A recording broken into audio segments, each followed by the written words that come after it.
Hi, I'm Jay. And I'm Terence. And welcome to the spoiler, not review, but just argument about Godzilla here, because we reviewed it and it was difficult to talk about all this stuff.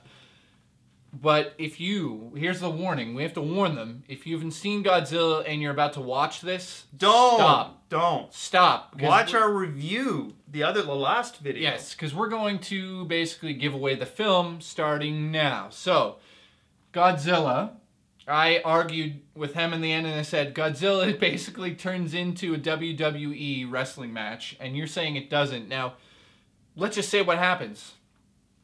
There's two other monsters. One's a male and a female, and they're trying to lay eggs, 1,000 million eggs, basically, that would obliterate Earth. And Godzilla, the government's kind of like, well, we don't know if he's good or bad, because he's kind of just following those two. And then, they realize, oh, he's hunting. He just wants to kill the two and go back to his home and peace out. Because he's the balance. Because with that potential army of bad monsters, he can't peace out. Because Godzilla is all about peacing out. So, he wants to peace out. He can't peace out. That's why he's following the other two monsters. They've set up shop in San Francisco. The city gets destroyed in an all-out WWE wrestling match where Godzilla literally grabs one of them. Well, no, it's actually in his mouth, and he spins them around, throws them into the building, which was amazing. He also plays baseball with the flying one, which I thought was amazing. So there's a lot of really funny but epic things that were realistic but not over the top. But here's where my problem starts with the film, and it literally is the last 10 minutes, because Godzilla defeats the two bastards by basically... Well, technically bitch and bastard, because they were a male and female. There's a male and female. He basically plays baseball with one, and then in the other spoiler... Oh, fuck. Possibly the best kill ever in a movie. You guys know what he does to the other one. We don't even. He rips the head off, but he does it in a certain way that whatever, you've seen it. So it's in a way that saying what he just said does it 3% justice. Yeah, it's not even that. It's so epic, it's ridiculous. But he kills both of them, and you could tell he's damaged. He's like, what the hell am I doing here? Well, because they were stabbing him with their stupid things, and they were stabbing him and everything. Yo, they were ganging up on him, but one-on-one, forget it. So listen. He falls down, because a building fucking crushes him earlier. But he falls down at the end of the film after defeating both of them, rips the head off the last one, and he falls down in the city. So, we cut to a few days or a day later, or maybe even 10 hours later, we don't know. But he's still lying there, he's dead. He's basically the Undertaker at this moment. He's defeated the guy, he's knocked down, you think he's dead, he's dead. I go, this is an awesome ending. He saved humanity, but he kind of destroyed it. But the point is, he's the hero like he always is. So, they're going through the rubble, almost like 9/11. It kind of reminded me of 9/11. All these buildings are crushed, and they're finding people. And all of a sudden, of course, as the Undertaker famously sits up, Godzilla opens his eye, and you're like, oh fuck. Is it going to end here? That'd be a cool ending. That actually would have been a cool ending. I like that ending. But no! They decide, let's go the Walt Disney route and have Godzilla, the guy who is a killer, a murderer of humans. Is he, though? Is he really? What, it's all just collateral damage is what you're saying? There was no malicious intent from Godzilla. Yeah, but the problem is, he's a giant building walking around. Of course he's going to kill people by mistake. And then people are going to be angry regardless, but the audience, is supposed to overlook the fact that he stepped on a bus of children probably, like 8 times on the way up the bay? They were supposed to in Man of Steel. Well, Man of Steel's a different movie. But my point is, he killed a lot of people. He threw another monster into a building that fell over, and I'm sure somebody was in that. Some security guard died in that building, let's just say that. So, point being is, he sits up, and I'm like, okay, here we go. And he literally walks out of San Francisco and doesn't touch the buildings because he's like, sorry guys, whoops, sorry. And then just as he gets to the bay, like he's about to go in the water, he does his usual roar, which is basically like the Undertaker going like, I won. And then he just swims away, and then gone. Full stop. Now here's my version of the same events. Oh wait, sorry. They did all of this just so they could show on TV they say on the CNN says on the television, monster or hero. No, it says King of Monsters, San Francisco's hero, or something like that. The city's hero. Okay. What's your point? So, wait, do you deny it was a wrestling match from WWE or not? See, here's the thing. Is it or not? We saw the exact same thing. That's how Jay saw it. This is how I saw it. Epic battles going on. The monsters cannot stand up to Godzilla solo, so they tag team him, not unlike a wrestling match. And WWE style. WWE Over style. the top, amazing. Which is fantastic, but Godzilla ultimately prevailed, and in between, you know, killing one and killing the other, a building fucking falls on him, so you think he's kind of dead, but you kind of know he isn't. So he gets up, he takes care of business, and he literally does like the best death ever in a movie, executes that, and then he kind of like walks around for a bit, and then he just falls over. So wait a minute. No, I forgot something. Hold on. I forgot something. There's a stadium full of people who have just been stepped on by all three monsters. Mm-hmm. And I forgot to mention, as he's leaving, it turns into WrestleMania 20 because everybody sees him and cheers. Well, they're cheering. They're cheering for... They're cheering because he just ripped the head off of one of the other monsters. They're cheering because he's leaving. They don't know that. That's my point. How do these little people down here look up and go, he's going to kill us all, or he's leaving? How do they all realize that all mass hysteria sets in? They go, oh, no, don't worry. The guy who just stepped on all of us is just leaving. Just let's, woo! If you keep clapping, he'll go. And then he pieces out like, and leaves. Back to my point. You fuck. I know what you're gonna say. No, because he doesn't. Because he doesn't leave. Means his intent was a natural. Hunting intent. Like he just was doing his hunting. No, literally. I'm not breaking it down like that. He wakes up. He stands up. You know, fucking Godzilla. What do we say? He's a peace out kind of guy. He chills. He took a fucking nap. He had a tough fight. He's like, you know what? Fuck this noise. Have you ever seen Godzilla eat in the movie? No, you did not. So obviously he's tired. So he takes a nap. And, you know, we don't know much about giant lizard fucking monsters. So who are we to say if something's alive or dead? And then it opens its eyes, breathes, gets up, you know, kind of like makes his way, doesn't destroy anything. And then turns around, roars, because you know what he's saying? Peace out, bitches. And then he walks into the water, which is exactly what he should have done, because that's exactly what happened in the original Godzilla movie. And it's the perfect fucking ending. All right. I still don't think everyone should... My main problem is the cheering. The humanity all of a sudden loves Godzilla. And they can't wait until he comes back and destroys another city while he has a wrestling match. Yo, that's my problem with every fucking movie when crisis is averted. And everybody in the control room is like... Yeah!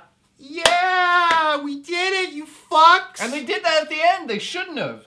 If they took out the cheering and made it fucking pin drop silent, then he turned and did the scream, I would respect the movie so much more because then it would have been realistic. Mm-hmm. Not over the top, here's Walt Disney ending. Mm-hmm. It would have been realistic. They should have done that because humanity would have been same at the end of Man of Steel. They don't know if he's on their side or not. But now it leaves it like Godzilla is the king of monsters. He's going to save us when Mothra shows up in the sequel. If they went... Is that such a bad thing? No, it's not. But you have to admit, the pin drop idea, a whole stadium idea of like 50,000 people being silent all of a sudden, and then have a moment where he walks by and doesn't do anything to them, that would have been, again, more respectable than him just piecing out and doing his yell like Undertaker and leaving. Mr. Edwards, director of Godzilla, if by any chance you're watching this, which we know you're not, you should take that specific idea and have a director's cut. A little more serious tone at the end, a little less Don't cheering. You think that tone would have fit the whole film? Where humanity's still like, oh, we don't know. He saved us, but he still fucking killed everybody. Let's just give him respect by letting him leave quietly instead of woo. In the defense of Godzilla, not at one point during the movie do you actually see him killing, because they made a point to make sure that the bad guys were like viciously, like they don't need to attack and kill humans because they're minuscule, but they actually physically did that. So that's where the difference was between the two. All right. So, again, my argument is on a film that's so serious, why have that heroic ending when they could have just went with the silent ending and let him leave and still have his scream, where even the scream is not, you're not sure if he's screaming like, if you guys need help, I'll be back, or I'm going to kill you all, or why is he screaming at them? Is he angry? Make idols in my image. I know, but in this one, though, it's almost like it is WWF. It literally is like somebody watched WrestleMania 20 and was like, okay, then Undertaker gets up. You love WrestleMania 20, don't you? Whatever. And then he leaves. Okay, wait, before he goes through the last exit, make him turn and yell and put his hand. Okay. No, that roar is amazing. I could listen to that roar for 2 hours straight. No, the roar is amazing. I just wish it was nobody, that nobody was like, yay, he saved the day. Let's put it this way: that if that is your only gripe with this movie, other than Kick-Ass being in it, no, he's okay. There's some other things in here that are just silly, like the weaponry is like they've got all these bombs, and they kind of loosely say, "Oh, we can't really." The radioactive materials are basically feeding the other monsters. That was the whole. That was actually something clever that they did, because it's all showing how powerful atomic bombs are. But these guys they're like thinking that they're going to destroy these monsters with bombs, and the monsters are fucking eating them like they're Tic Tacs. Exactly. They're kind of remember the part when the male brought the female the rocket, and she kind of rubbed it on her egg sac, and they're like, ah. Totally. My point is, though, at that moment, why wouldn't they just go, oh, yeah, nothing on Earth is going to really destroy... Why should we keep shooting them, flying around, even though... Because it was the arrogance of man. Because remember? Because the second in command of the army's like, yo, just like... Because Ken Watanabe kind of questioned it, and he's like, he pretty much said that the bomb today that they were going to use made the bomb that they used on it before something really weird, when they were trying to do whatever, was like a joke, like a firecracker. But what I'm saying is, look, okay, because I think there's so much, some of this is inspired by 9/11, I feel like, and in 9/11, when those planes went into the building, no one could fly. In this film, if they're trying to be so realistic, when they realize that these huge monsters can set out these EMP, basically devices that cause all electricity shut down, why wouldn't they just ground all planes at that point and anything electronic within the vicinity of that? And they don't. And there's like plane after plane is crashing, and they're like, oh no, we're going to die. Of course you're going to fucking die, because we already know they use that. Like, it doesn't... So if you want to nitpick the movie, that's what I'm saying. There's those silly, stupid little things like that they just leave in the plot. Like, oh, just leave it because we need like an action. We need a bunch of planes falling out of the sky in this part. Realistically, if this really happened, do you think they'd be like, okay, let's send more planes? I doubt it. No, realistically, they would lob, we'd be fucked. Well, we'd be fucked, but they would lob missiles from a far distance. And they would evacuate as much as they could, and then they would just try to blow the shit out of them from a distance. But for the sake of being a summer blockbuster, let's keep the planes in the air, even though at any moment, this animal could just go like this on the ground and destroy everything. Like, it just... Again... But that's the problem with these films in general. How do you make a film about a giant monster and make it interesting? Unless you're brilliant, and I don't know. How do you do it? The problem with making a blockbuster is the whole concept of a blockbuster is appealing to the greatest possible audience. So there are going to be more simple people in that. You know, the average IQ isn't really that high. There's going to be children seeing this. There was 3 children behind me. No, totally. But, I get that. People just want to go there and... Yeah, and then with the ending, and the kind of the happy Disney ending you talk about, again, because of the tone of the movie, it's like they literally said, shit, we need to kind of end this upbeat, so people leave going, wow, what a great movie, and they're not freaked out by an ending that their tiny average brains can't understand. And it also is something else called branding. And when the kids leave the theater, they have to cheer for Godzilla, so they go and buy the $17 toy of Godzilla. So when he fights the G.I. Joes and Ninja Turtles, he always wins and pieces out into the bathtub. Right. That's literally why they did that ending. Because there's $100 million to be sold over there on Godzilla toys. Right. And remember, sleep, after a great battle, wake up, peace out, walk into the tub. No, I get it. I get it. It's perfect. That is a perfect. It's just not the ending that should have been on this whole movie. It doesn't make sense. It just does not make sense at the end of this movie. Realistic. People die. Bryan Cranston's wife fucking dies in the first 20 minutes. It's epic. You're crying. It gets worse. Trains are being stepped on. People are dying on trains. Planes are crashing. Death is everywhere. You see bodies in the street. Okay. At the end, cheer for the monster. I cheer for the monster. I enjoyed it because I enjoyed it as a blockbuster. No, I get it. I enjoyed it as a blockbuster. But again, if it was me directing it, it would have been silent, and you would leave that, I don't know.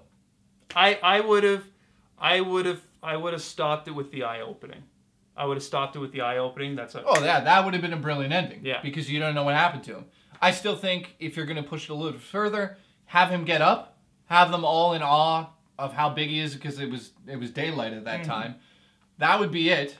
Don't fucking cheer. Or freak out and run, and then kind of like look back and to see if death is coming. Well, no, that's even a cheesier one. My point is, like, oh no, I think the whole stadium should have stopped, looked, and he should have just walked by, turned, yelled at them, and they're like, "Holy fuck!" and he leaves. The end. That should have been the ending instead of, "Oh, he destroyed our fucking city. Who's gonna pay for this?" He better go rob banks and like drop off money. Doesn't matter. If it wasn't for him, there'd be no Earth. He actually didn't save the city. He saved the world. No, that's true. Godzilla. But here's one problem. As a viewer, we know he just saved the Earth. Does the whole stadium know that? No, they know he just stepped on their fucking city, but they cheered him anyways. That's why it's ridiculous. Well, maybe they didn't like San Francisco. Anyways, that's our spoiler video. Down below, let us know what you think, because I think it's a silly ending. I thought it was appropriate. I still think it's an amazing ending. I think it's fine. I'll go with you. It's appropriate, but me, personally, silent ending, if you think of the tone of the whole movie, would have fit it better. That's all I'm saying. Let's hope for a director's cut.